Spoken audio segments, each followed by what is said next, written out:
Amazon KDP allows you to earn substantial income through self-publishing.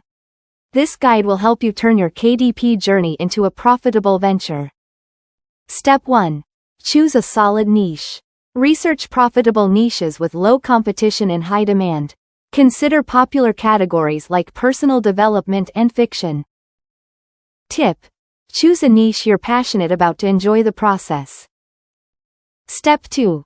Create high-quality content. Nonfiction should solve problems, while fiction needs to engage readers. Pro tip: outsource tasks if you lack time or expertise to create quality content. Step 3.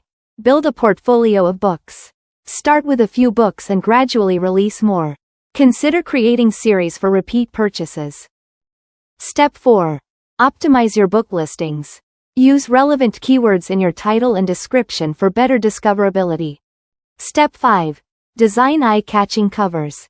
A great cover helps sell your book, so make it attractive and clear. Step 6. Leverage Amazon ads. Start with a small budget and test different keywords to drive traffic. Step 7. Expand with print and audiobooks.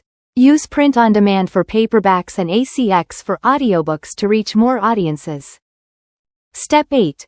Promote via social media and email marketing. Engage with readers and build your author brand. Step 9. Optimize your pricing strategy. Research your niche to price your books competitively while ensuring profitability. Step 10. Scale your efforts. Outsource tasks and keep releasing new books regularly to maintain and grow your income. Conclusion: by applying these strategies and consistently refining your approach, you can achieve $50,000 with Amazon KDP. Start your journey now.